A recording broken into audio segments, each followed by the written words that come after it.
Pour connaître la prononciation des mots d'une langue, il ne suffit pas de se limiter à l'alphabet, ni au niveau du nombre de sons, ni au niveau de la nature des sons. L'alphabet nous décrit des situations polysémiques et polyphoniques. C'est-à-dire que la même lettre peut se prononcer de diverses manières.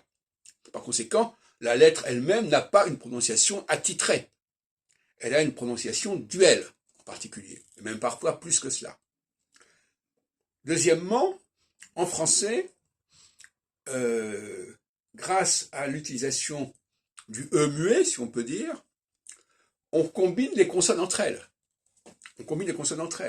Vous n'avez qu'à écouter les gens qui parlent français. Par exemple, moi j'ai noté ça hier, comme ça par hasard, on ne dit pas trop de bruit, on dit trop de bruit. Hein, on ne dit pas qu'est-ce qu'on fait, qu'est-ce que tu penses, mais qu'est-ce que tu penses.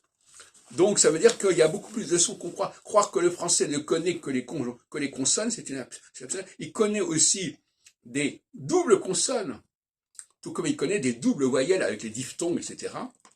Et donc par conséquent, l'idée que l'alphabet nous donne que les lettres sont isolées est complètement ridicule. Les lettres peuvent être connectées entre elles, non pas par la voyelle, mais des conjonctions peuvent être connectées entre elles, des voyelles peuvent être connectées entre elles, le EU, le AU, ce sont des conjonctions, ce sont des voyelles qui sont connectées entre elles.